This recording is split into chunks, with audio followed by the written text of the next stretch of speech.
A single mythical creature appears in every corner of the world, from the fire-breathing monsters of Europe to the wise rain-bringers of Asia. The dragon is a universal fixture in human mythology. By the end of this journey, you will understand the startling reasons behind this global phenomenon, uncovering a hidden thread that connects all of humanity. We will investigate if ancient fossil discoveries planted the seed for these legends and ask whether a shared fear is hardwired into our minds. What does our enduring fascination with this beast reveal about our own forgotten past? Long before knights and castles, in the sun-scorched lands between the Tigris and Euphrates rivers, humanity first gave shape to its fears and wonders. The great city of Babylon was guarded by the Mushachek letter 1e 2 Bushachek, a creature of breathtaking power, glazed in brilliant blues and golds on the majestic Ishtar Gate. This was no simple beast.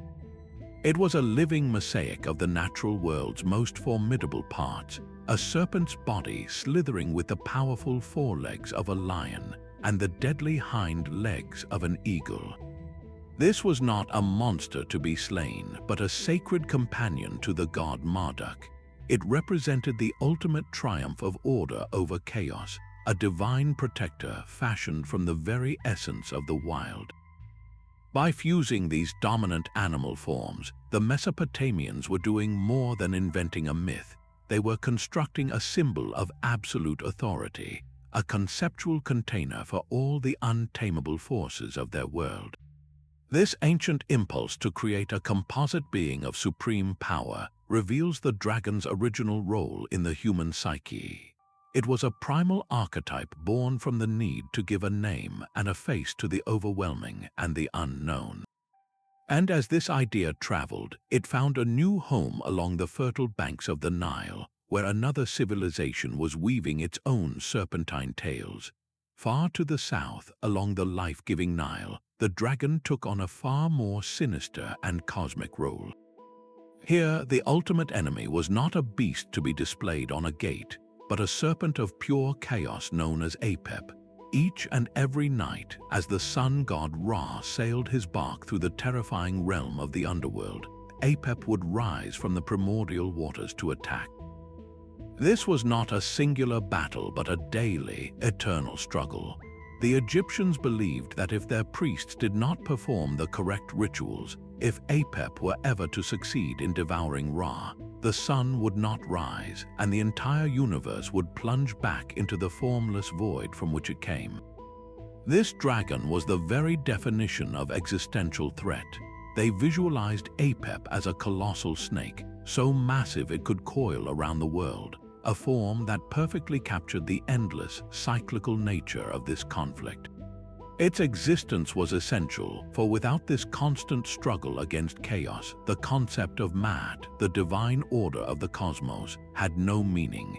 The dragon was the necessary antagonist in the story of creation itself. It is a profound thought that an entire civilization pinned its understanding of cosmic balance on the daily defeat of a monstrous serpent. This deep-seated idea of a world serpent, an entity so vast it underpins reality, did not remain confined to the deserts of Egypt. It would surface again with startling similarity in the lush, isolated jungles of the ancient Americas. Across the ocean, in the steamy jungles of Mesoamerica, the dragon shed its skin of pure chaos and emerged as something far more complex. Here, the great feathered serpent, Quetzalcoatl, coiled through the very foundations of civilization. To the Aztecs and Maya, he was not a monster to be defeated, but a divine creator. He was the wind that swept the sky clean, the planet Venus as the morning star, and the bringer of knowledge who gifted humanity with agriculture, the calendar, and the arts. His form was a perfect duality, a serpent's body grounded in the earth, adorned with the magnificent, iridescent green feathers of the Quetzal bird, reaching for the heavens. This was a dragon that embodied the sacred union of the terrestrial and the celestial. Quetzalcoatl's influence governed the cycles of time, the success of the harvest, and the profound concept of self-sacrifice necessary for the world to be reborn. He was a life-giving force, a civilizing hero woven into the cosmos itself. The emergence of such a sophisticated dragon deity in a world completely cut off from the myths of Babylon and Egypt presents a staggering puzzle. How could cultures with no possible contact independently conceive of such a potent, serpentine hybrid? This profound similarity forces us to look beyond shared stories and toward a shared environment, to ask what fundamental elements of the natural world might have planted the same ancient seed in the human mind, again and again. One of the most tangible clues lies buried in the very ground beneath our ancestors' feet. What if the dragon was not born purely from imagination, but was first glimpsed in the colossal bones weathering out of ancient hillsides? Consider a nomadic herder in the Gobi Desert, stumbling upon a massive, petrified skull with a formidable beak and a bony frill. With no concept of dinosaurs, this discovery could only be one thing: the remains of a monstrous, eagle-like beast. This is not just speculation. The legend of the griffin, a creature with the body of a lion and the head and wings of an eagle, is now strongly linked to the fossils of Protoceratops, a dinosaur whose skeletons are remarkably common in the gold-rich sands of Central Asia. For ancient people, these bones were not abstract fossils. They were physical proof that giant, reptilian creatures once walked the earth. The human mind, faced with such evidence, would instinctively try to reconstruct the living animal, fleshing out the skeleton with the most formidable traits of known predators. The powerful legs of a lion, the sharp beak of a raptor, the sinuous spine of a great snake, all these elements could be woven together to explain the impossible bones emerging from the rock. This dinosaur theory provides a powerful bridge between the physical world and the mythical one. It suggests that our ancestors were not just dreaming up monsters, they were piecing together the puzzles of a lost world, interpreting real, tangible evidence through the lens of their own reality. Yet, while this explains the potential origin of the dragon's form, can the simple discovery of old bones account for its universal breath of fire, its power of flight, or its often magical connection to the elements? The skeleton of the idea is there, but something more must have given it life. But the fossil record cannot explain the dragon's chilling breath or its hypnotic gaze. To find the source of its life, we must look inward into the ancient wiring of the human mind itself. Our brains come pre-loaded with a deep-seated anxiety toward certain forms, a primal fear of snakes and reptiles that scientists call ophidiophobia. For our distant ancestors on the African savanna, this instinct was not a phobia but a vital survival tool. A quick, visceral recoil from a coiled shape in the grass or a sudden slither in the shadows meant the difference between life and death. This fear is our biological inheritance. Now, envision a creature that weaponizes this innate dread, combining the silent menace of a venomous serpent, the crushing power of a massive constrictor, and the unblinking, calculating stare of a reptilian predator. This is the dragon, a being crafted from the very essence of our deepest anxieties. The famous psychologist Carl Jung would argue that this is no coincidence. He proposed that humanity shares a collective unconscious, a hidden layer of the mind stocked with universal symbols or archetypes. The dragon is a perfect example of such an archetype. It is the ultimate symbolic container for everything unknown, dangerous, and powerful that our species has ever faced. This shared psychological bedrock, this primal clay, is why cultures across the globe instinctively reached for the same terrifying ingredients when sculpting their ultimate monster. It is the reason a dragon feels fundamentally threatening on a level that a griffin or a unicorn simply does not. This deep-seated fear provided the universal emotional core, the raw terror, upon which individual cultures could then build their own elaborate legends. And as this archetype traveled, it was the unique environment of the East that began to shape this primal fear into something far more nuanced and complex. This primal fear, however, was not destined to create the same monster everywhere. When the archetype reached the East, it underwent a profound transformation. In China, the dragon, or long, was not a beast to be vanquished but a celestial force to be revered. It became a symbol of benevolent power, wisdom, and immense good fortune. Unlike its fire-breathing Western counterpart, the long was intrinsically linked to water, the very element that sustained the vast agrarian empires of the East. It was the master of rains, rivers, and lakes, a divine being whose mood directly influenced the success of the harvest and the stability of the kingdom. Its form reflects this harmonious purpose. Wingless and serpentine, it flows through the heavens like a river through the sky.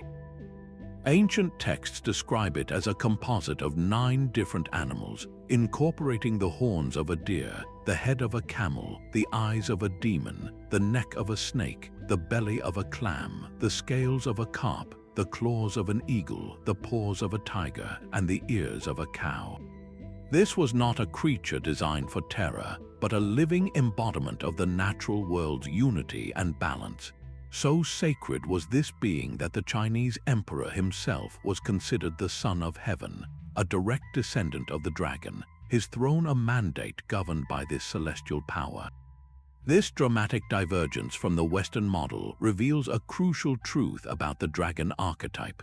The same fundamental concept, born from primal fear and fossilized bones, was sculpted by the needs of the society that embraced it. For civilizations whose survival depended entirely on the timely arrival of the monsoon and the flooding of great rivers, the ultimate power was not a hoarder of gold in a cave, but a bringer of life-giving rain. The dragon's core identity was adapted to reflect what a culture valued most, proving the incredible flexibility of this shared ancestral memory. This journey into the heart of the dragon archetype now leads us to the humid, river-fed lands of South and Southeast Asia, where the serpent takes on a role of profound spiritual complexity. Here, the Naga reign supreme. These are not mere monsters, but powerful serpent deities, lords of magnificent underwater palaces and guardians of the Earth's deepest treasures, both material and spiritual. In the vast traditions of Hinduism and Buddhism, Nagas embody a compelling duality. They are often seen as protectors of sacred teachings and hidden riches, yet they possess fiery, unpredictable temperaments. They command respect not through simple acts of destruction, but through their immense power and deep connection to the life force of the world. A pivotal story tells of the Buddha, deep in meditation after his great enlightenment. When a violent storm arose, the mighty Naga king, Mukalinda, emerged from his watery domain. He did not attack, but instead coiled his great body beneath the meditating figure and spread his vast hood like a canopy to shield the Buddha from the raging elements. This moment perfectly captures the Naga's essential nature, a being of immense power that can be a fierce protector of spiritual truth. This mythology is a rich tapestry, woven from the universal dragon archetype, local animist beliefs that see spirit in all of nature, and the ever-present reality of the region's own formidable reptiles, from the revered king cobra to the massive python. The Naga is not a symbol to be slain, but a force to be integrated, a vital part of the spiritual and cosmic order. This seamless weaving of the serpent dragon into the fabric of daily practice and cosmology marks a significant evolution of the archetype. It demonstrates a cultural desire not to conquer the primal force, but to understand it, appease it, and ultimately find a place for it within a balanced world. This pattern of integration, of making the dragon a part of the cultural landscape rather than an enemy to be destroyed, echoes powerfully in the misty forests and frozen seas of the north. Deep within the burial mounds and misty fens of northern Europe, the dragon coiled into a new kind of menace. Here it was the worm, a wingless serpent of immense size and age, its scaled body woven into the landscape itself. These were not creatures of the sky, but of the earth, dwelling in ancient barrows or encircling glittering hordes in desolate caves. The epic of Beowulf culminates in a fatal confrontation with one such beast, a fire-breathing guardian enraged by the theft of a single golden cup from its treasure vault. In the Norse sagas, this concept expands to a cosmic scale with Jörmungandr, the Midgard serpent. This offspring of the trickster god Loki grew so vast that it could encircle the entire world, grasping its own tail in an unbreakable loop deep beneath the ocean. These northern dragons were potent symbols of greed, of the destructive power of a wild, untamed land, and of the forgotten past that refused to stay buried. A hero's ultimate test was to face this coiled power, to brave its fiery breath and crushing coils to claim its gold, and in doing so, establish a fragile human order against the encroaching chaos. The recurring motif of the dragon guarding treasure in a burial mound is particularly telling. What were these ancient barrows if not the graves of forgotten ages? When a farmer or warrior stumbled upon a mound and within it found the massive, fossilized vertebrae of a long-extinct creature, the conclusion was inevitable. They had found the bones of the barrow worm itself, the physical proof of the legend. This tangible connection to the earth gave the myth a powerful anchor in reality. The northern dragon, therefore, became more than a monster. It was a guardian of both material wealth and ancestral secrets, a test of courage for any who sought to claim what the past had kept hidden. This role as a relentless hoarder points to a profound psychological truth, that the dragon often embodies the part of ourselves we must confront and overcome. This confrontation with the external beast is in its purest form a reflection of an internal struggle. The dragon is far more than a monster in a cave. It is a profound psychological symbol for the battles we fight within ourselves.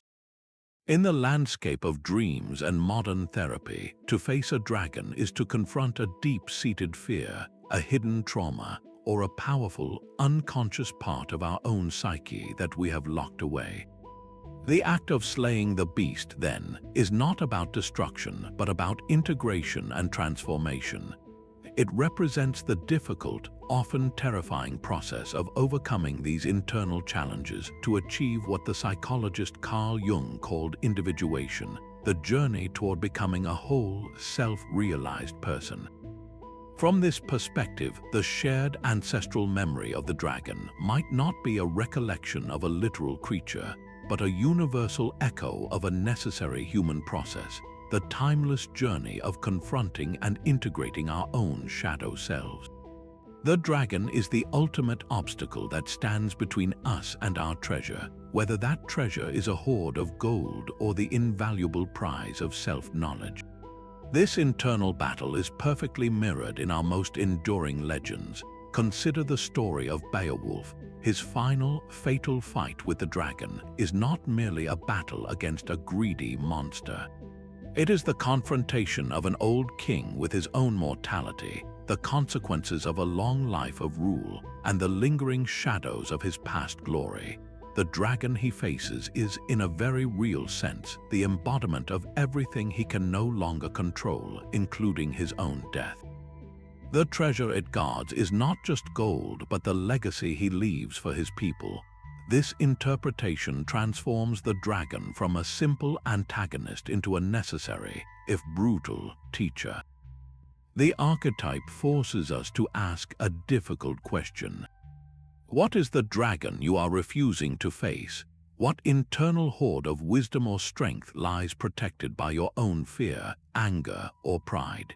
The universality of this story suggests that this internal confrontation is a non-negotiable part of the human experience, a psychological rite of passage that every culture, in its own way, has recognized and mythologized. The Dragon Slayer is a hero who appears in nearly every culture that fears the beast. From the legend of Saint George saving a princess from the monstrous serpent to the Norse hero Sigurd defeating the dragon Fafnir to claim a cursed treasure, the story follows a rhythm as old as civilization itself. A community lives in fear, its prosperity or its very survival threatened by a chaotic, destructive force. Then, a single individual, often of humble origins, rises to confront the impossible. They face the fire and the fury, and through courage and sacrifice they restore order.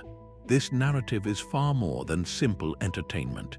It is a cultural engine, a powerful tool that reinforces the values a society holds most dear: bravery, selflessness, and the hard-won victory of human ingenuity over the untamed wild. The dragon in these stories becomes the ultimate outsider, a common enemy that binds a people together and forges their collective identity in the heat of battle. The sheer pervasiveness of this plot points to a deep, psychological need for stories of overcoming. We are drawn to these tales because they give us a blueprint for facing our own overwhelming challenges, whether as a community or as individuals. Yet, this universal story of conquest forces a difficult question. What if our relationship with the dragon was not always so clear-cut? What if, in some forgotten epoch, the beast was not an enemy to be slain, but a power to be understood, or even a partner to be respected? This idea of a different kind of relationship begins to surface when we look beyond the familiar myths of Europe and into the ancient, enduring traditions of the land down under. This elemental connection runs deeper than simple metaphor. For our ancestors, the dragon was not merely a symbol of nature's power, it was the cause of it. When a volcano erupted, spewing fire and ash into the sky, what else could it be but the breath of an immense subterranean dragon stirring in its lair? When a river burst its banks, swallowing entire villages, it was the thrashing tail of a great water serpent. The terrifying roar of a tornado was the beat of its wings, and the trembling of the earth was the slow, restless turning of its colossal body deep within the world's crust. By giving these forces a face, a name, and a will, humanity transformed the chaotic and impersonal into something that could be understood, and more importantly, something that could be negotiated with. This was the birth of ritual. If the floods were caused by an angry river dragon, then perhaps offerings of food or precious objects could placate its temper. If the drought was the result of a slumbering sky dragon, then loud drums and vibrant ceremonies might awaken it and coax it to bring the rain.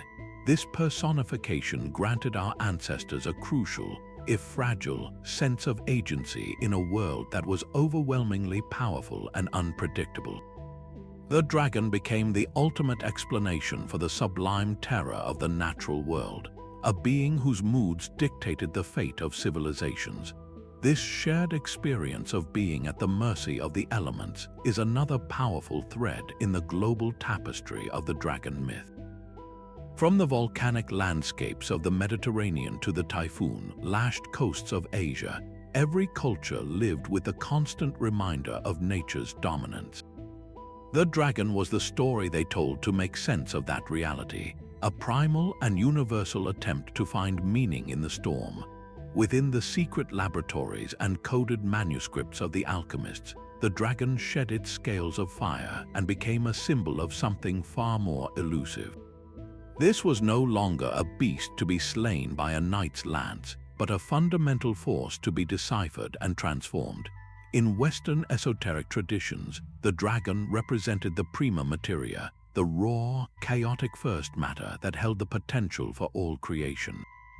It was the unrefined essence of the world, a dark, formless chaos that the alchemist, through years of painstaking work, sought to transmute into the luminous philosopher's stone. This was not a physical battle, but an internal, spiritual one. The alchemist's furnace was a metaphor for the soul, and the chemical processes were stages of personal purification and enlightenment. The ultimate goal was to master this internal dragon, to integrate its primal chaos into a higher state of conscious order. This profound journey was perfectly captured by a single, potent image, the Ouroboros. A serpent or dragon devouring its own tail, it formed a perfect, unbroken circle.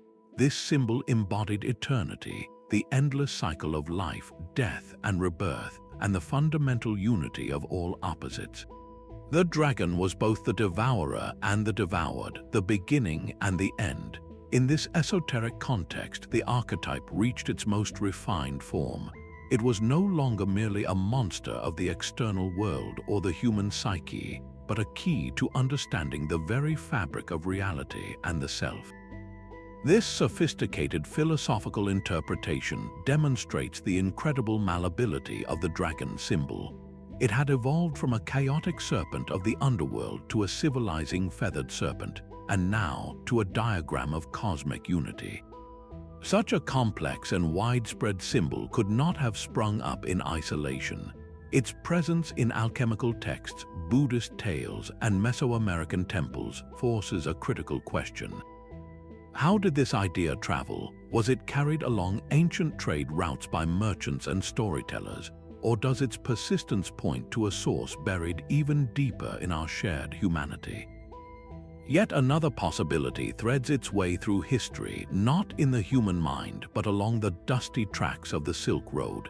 This is the transmission theory, a skeptical but compelling argument that dragon myths are not a shared memory, but a shared story, passed from culture to culture by merchants, soldiers, and travelers.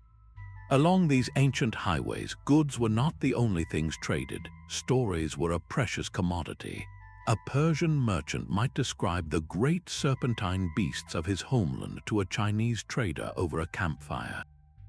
That story would then travel east, slowly transforming, its details shifting to fit the local landscape and beliefs. The dragon, in this view, is a cultural meme, an idea that mutated and evolved as it spread. This diffusionist theory offers a clean, logical explanation for the striking similarities between the dragons of Mesopotamia, India, and Europe. It suggests our global fascination is the result of centuries of cultural cross-pollination, not an ancient, hardwired image.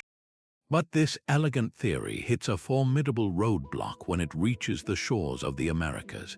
The magnificent feathered serpent, Quetzalcoatl, presents an insurmountable problem for the transmission idea. The civilizations of Mesoamerica developed in complete isolation from the Old World for thousands of years, with no known contact across the vast Atlantic or Pacific Oceans. Yet, they independently conceived of a powerful, serpentine hybrid deity central to their cosmology. The same is true for the great rainbow serpent of Australian Aboriginal mythology, a creator being of immense age and power linked to water and fertility. These parallel creations in isolated corners of the globe force a difficult choice. Do we accept that complex dragon myths were independently invented multiple times, pointing to something innate within us? Or do we cling to the idea that every similarity is the result of some lost, unproven contact? The evidence seems to demand that both forces were at work, a deep, primal archetype providing the seed, and cultural exchange richly cultivating its growth. The stubborn existence of the American and Australian dragon deities forces us to consider a radical possibility. Perhaps the dragon was not an idea that traveled, but an idea that was born again and again, a spontaneous invention of the human mind. This is the principle of independent invention, and it points toward a profound concept known as psychic unity. The theory is simple yet staggering. All human beings, regardless of culture or geography, share the same fundamental cognitive hardware. We are all running on the same operating system, equipped with the same basic psychological tools for navigating the world. When different cultures, completely isolated from one another, are presented with a similar set of environmental puzzles, their minds can arrive at startlingly similar solutions. Picture the universal human experience. You are an early human walking through a world filled with genuine dangers. Your brain is hardwired with a hypersensitive agency detection system, a tendency to see intention and consciousness in the rustling grass or the sudden shadow. This was a vital survival trait. It is always better to assume a predator is there and be wrong than to assume it is not and be eaten. Now, combine that with our powerful instinct for pattern recognition. You find enormous, unfamiliar bones eroding from a cliffside. You witness the raw, destructive power of a flash flood or a volcanic eruption. Your mind, seeking to explain the inexplicable, begins to connect the dots. It infers a single, powerful agent behind these disparate, terrifying events. That colossal femur must belong to a creature of immense size. That flood behaves with the sinuous, destructive force of a giant snake. That fire from the mountain can only be the breath of a hidden beast. The human imagination, faced with this evidence, does not invent from nothing, it compiles. It takes the most frightening aspects of the natural world, the silent strike of the serpent, the crushing power of the big cat, the soaring dominance of the raptor, and synthesizes them into a single, ultimate explanation. The dragon is the answer to a question that every human culture, in its own time and place, was forced to ask: what is the true nature of the power that shapes our world? The shared ancestral memory of the dragon, then, may not be a memory of a literal, biological creature. It is the echo of a shared cognitive process, a memory of how our own minds work when confronted with the sublime and the terrifying. It is the ghost of a universal human experience imprinted on our stories. This deep, psychological root system nourished the dragon seed everywhere it sprouted, allowing it to grow into forms as different as the treasure-hoarding worm and the life-giving long. But if this archetype is so deeply embedded within us, what does its recent transformation in our modern stories reveal about the changing landscape of the human psyche itself? The serpent's shadow falls across our oldest stories of water and ruin. In countless flood myths, the dragon is either the architect of the deluge or a monstrous child born from its chaos. In Mesopotamia, the great sea serpent Tiamat was the primordial embodiment of the saltwater ocean, slain by the god Marduk, who then fashioned the world from her divided body. For the ancient Chinese, floods were often the work of a rebellious dragon, a disobedient water deity that needed to be subdued by a heroic figure like Yu the Great, who tamed the waters and founded the Xia dynasty. These are not isolated tales. The recurring fusion of dragon and deluge across disconnected cultures has led some comparative mythologists to a startling hypothesis. What if both the dragon and the Great Flood are fragmented, symbolic memories of a real, global catastrophe? At the end of the last ice age, roughly 12,000 years ago, the world warmed. Vast ice sheets melted, and sea levels rose by nearly 400 feet, swallowing immense stretches of coastal land that had been home to humans for millennia. Imagine entire continents shrinking, shorelines retreating mile after mile for generations. This was not a slow, gentle process, but a violent upheaval punctuated by catastrophic bursts, as colossal glacial lakes suddenly broke their icy dams and poured into the oceans. For the scattered human populations living near the coasts, it would have been an apocalypse. The world they knew was quite literally devoured by an unstoppable, chaotic force of water. How would such a trauma be processed and passed down through hundreds of generations? The human mind seeks agency. It is easier to remember a story about a vengeful water serpent than it is to accurately convey the abstract, terrifying reality of rapid climate change and rising seas. The dragon, in this light, becomes the perfect personification of that event, a conscious, malevolent will behind the encroaching tides. It gives a face to the unimaginable force that swallowed their homes and reshaped the world. This theory suggests the dragon archetype is not just born from a fear of snakes or the discovery of fossils, but from a deep, collective memory of a lost world, a shared ancestral trauma written in water and myth. The flood dragon is the ghost of drowned continents, a lasting echo of the day the ocean rose. These powerful visions point toward a startling biological basis for our shared myths. Deep within the human nervous system, there exists a kind of universal image generator, a biological template that can be activated by specific conditions.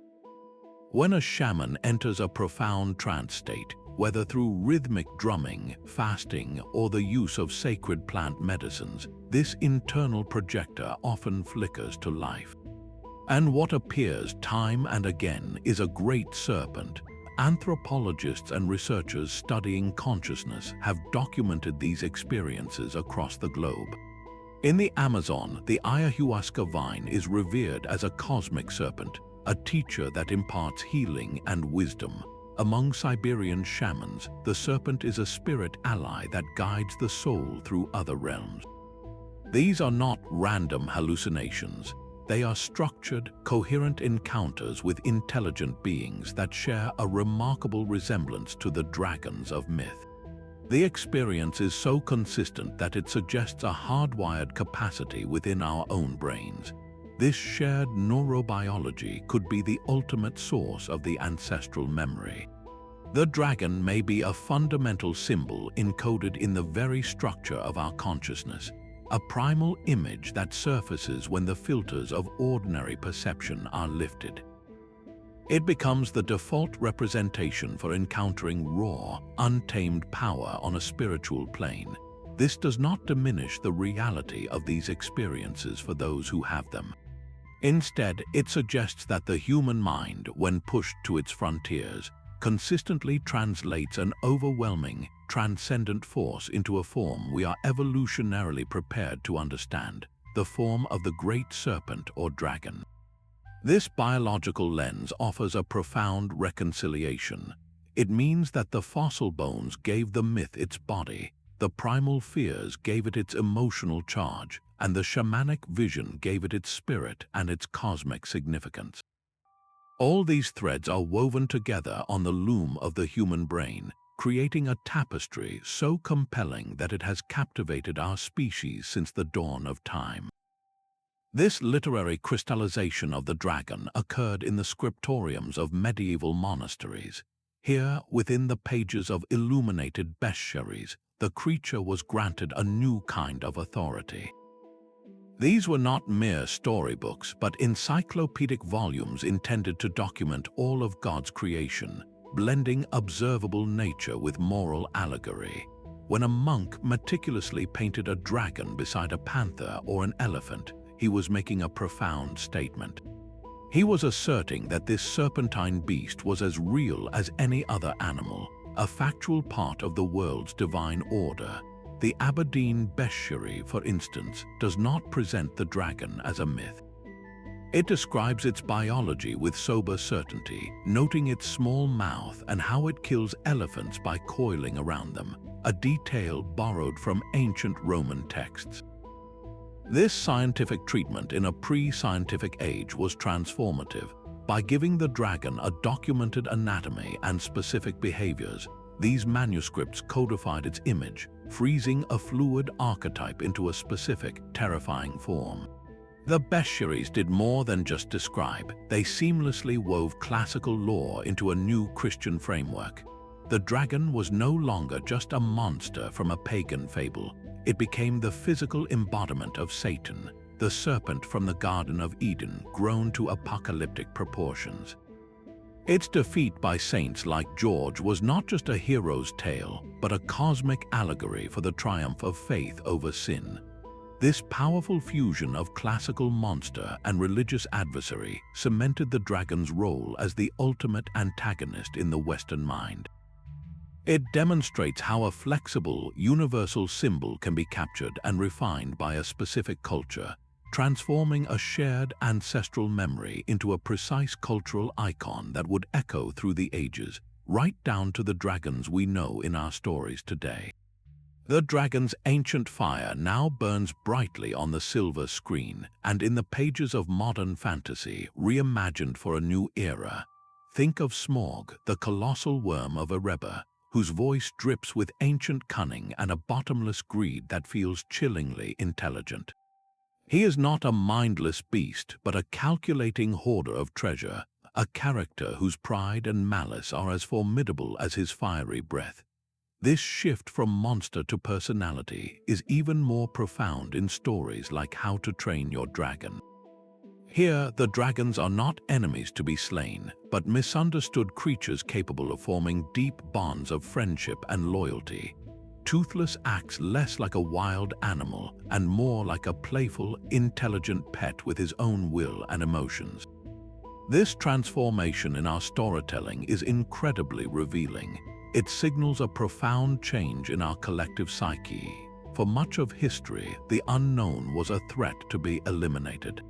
Today, in an age of ecological awareness and a push for greater understanding, our stories reflect a desire to communicate with the other, to reconcile with the wild forces we have long sought to dominate.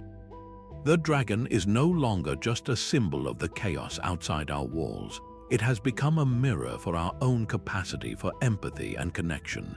Its enduring appeal, from high-stakes epics to heartwarming animations, proves this archetype is not a relic. It is a living, breathing part of our culture, constantly evolving to ask the most pressing question of our time.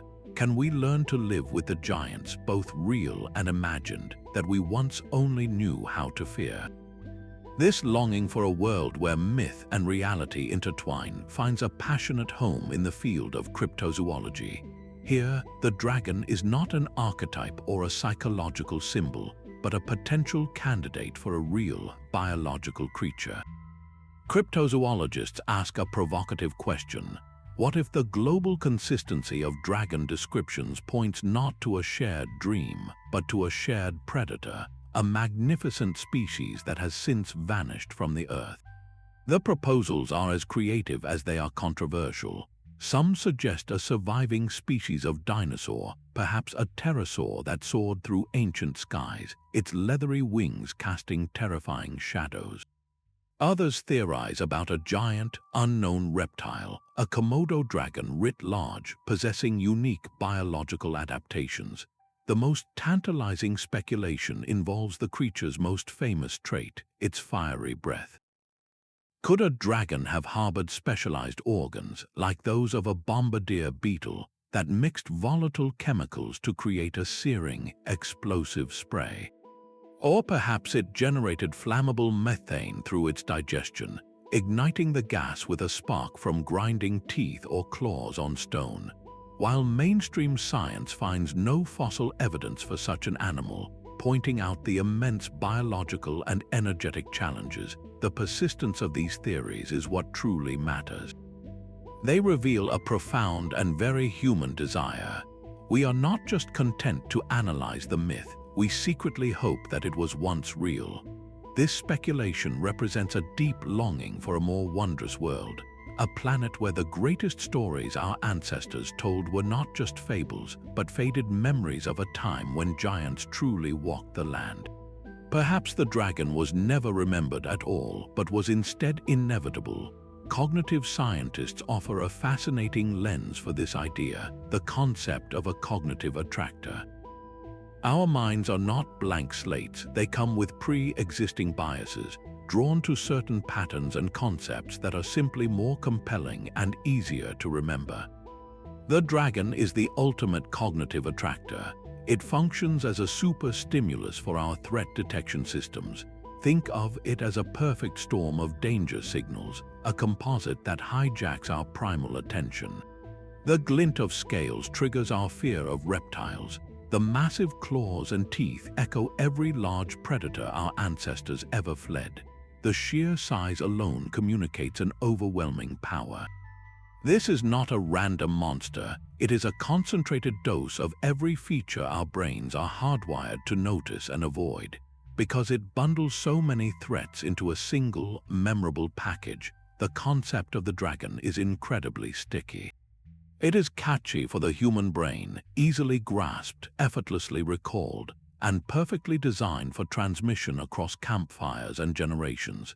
This theory elegantly sidesteps the need for a shared memory of a real creature or a global catastrophe. Instead, it posits that the dragon is a byproduct, a predictable output of cognitive software running on hardware shaped by evolution. Our minds are constantly scanning the environment for patterns, for agents with intention. In a world filled with genuine dangers, a brain that errs on the side of caution, that infers a single, massive predator from a collection of scattered clues, is a brain that survives. The dragon is the ghost in that machine, the shape our anxiety takes when it is given form. It is the ultimate what-if, made permanent in the architecture of our thoughts. The serpent's coils are woven into the very origin of the world. Look at the oldest stories we have, the creation myths, and you will find this dragon archetype waiting at the beginning of everything. In Babylonian tradition, the universe started with a pair of primordial beings, Apsu, the freshwater, and Tiamat, the saltwater, who was envisioned as a monstrous, dragon-like serpent. Their mingled waters gave birth to the first gods, but conflict arose, culminating in the god Marduk battling and slaying the chaotic Tiamat. He then performed the ultimate act of creation, splitting her massive body in two. With one half, he fashioned the heavens, and with the other, he formed the earth. The world itself was literally built from the corpse of the first dragon. This is not a story of simple destruction, but of necessary transformation.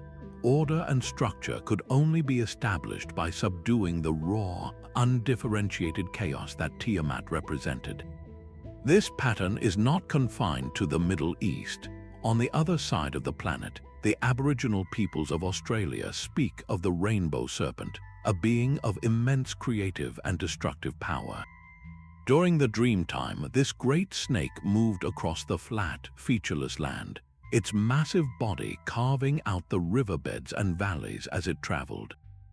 Where it rested, it created water holes, and the mountains rose from the places it pushed up the earth. The rainbow serpent did not just shape the physical landscape, it established the very laws of life, governing fertility, morality, and the sacred connection to the land. In both of these vastly different cultures, the dragon is the original state of existence, a formless, potent potential that must be acted upon. It is the raw material of reality. This recurring role in cosmogony, the study of cosmic origins, reveals a shared human intuition about how worlds are born. The universe does not begin with neat, tidy order. It begins with a roaring, chaotic, and often terrifying power that must be navigated, shaped, or even conquered to make space for life as we know it. The dragon is our most ancient symbol for that primordial chaos, a necessary beginning that must be overcome for our world to exist at all. This confrontation with the dragon is the ultimate act of self-discovery. Carl Jung saw this archetype not just as a monster, but as the most potent symbol of the self, the complete and unified totality of the human psyche. This self encompasses both the light of our conscious awareness and the vast, shadowy depths of the unconscious. From this perspective, the hero's quest is not about destroying the beast, but about the arduous, often terrifying work of integrating these two halves. To tame the dragon is to bring the raw, primal energy of the unconscious under the guidance of consciousness, not to extinguish it. This is the path to individuation, the psychological journey toward becoming a whole, self-realized person. The global tapestry of dragon myths, then, is not merely a collection of monster stories. It is humanity's shared, symbolic map for this universal inner journey. The different ways cultures interact with their dragons directly mirror their attitudes toward this profound internal process. The Western tradition of the dragon slayer, the knight who confronts and destroys the chaotic beast, reflects a cultural mindset that seeks to conquer and suppress the unconscious. It is an approach that views the wild, instinctual parts of the self as an enemy to be vanquished for order to prevail. But look to the east and you find a different path entirely. The Chinese practice of venerating the long, of seeking harmony with its power, represents a cultural wisdom that aims to integrate and align with the unconscious. It is an approach of respect and balance, seeking not to kill the inner force but to understand its rhythms and work with its energy. Even the act of befriending a dragon, as seen in modern stories, symbolizes a conscious effort to communicate with and befriend the parts of ourselves we have long feared or neglected. Each culture's dragon is a reflection of its relationship with the unknown, both within and without. Our ancient stories of these magnificent beasts are, in the end, the story of our own struggle for self-mastery and wholeness, a timeless narrative written in the language of the soul. So we stand before a tapestry woven from countless threads. No single strand, whether fossilized bone or primal fear, can claim to be the sole source of the dragon. The truth is far more magnificent. It is the powerful confluence of all these elements that gave the archetype its enduring life. Our shared ancestral memory is not a recollection of a literal, biological creature. It is the echo of universal human experiences, filtered through the consistent structures of our own minds. It is the memory of stumbling upon a colossal femur in a desert wash and feeling a chill of awe. It is the memory of huddling in a cave as a volcano painted the sky with fire and our brains wired for agency, inferring a conscious, terrible breath behind it. It is the deep-seated, instinctual flinch from a serpent's sudden movement, amplified 1,000-fold. And it is the profound visions of the great serpent that arise from the deepest layers of our own neurobiology. These separate rivers of experience all flowed into the same vast, symbolic reservoir. The dragon became the ultimate container, a conceptual vessel strong enough to hold our terror of the unknown, our awe of nature's power, our curiosity about the deep past, and our spiritual yearning for meaning. This is why the myth feels so real, so visceral. It is grounded in 1,000 tangible and psychological truths. The dragon is the ghost of our collective past, a symbol born from the very way we perceive and process the world. Its flame is the light of our own consciousness, forever dancing with the shadows it casts. The dragon is far more than a simple monster. It is a profound and multifaceted symbol woven into the very fabric of human consciousness, a mirror held up to our collective soul. Whether we interpret its fire as a psychological archetype rising from the unconscious, a cultural explanation for a volcano's roar, or a distorted memory of fossils and forgotten floods, its universal presence points to a single, powerful truth. This shared image reveals a shared experience of what it means to be human. It gives form to our deepest fears. It is the ultimate challenge we must overcome, and it embodies our ancient, complicated relationship with a powerful and untamable natural world. Above all, the dragon represents our timeless quest for understanding, our need to find meaning in the chaos that surrounds us. So the next time you see a dragon in a story or on a screen, remember that you are not just watching a fictional creature. You are witnessing an echo of a memory that belongs to all of us, a fragment of a dream our entire species has been dreaming for thousands of years. We would love to hear your own thoughts on this enduring mystery in the comments below. What does the dragon mean to you? And if you enjoyed this journey into the heart of a historical enigma, subscribe for more adventures into the stories that shaped our world.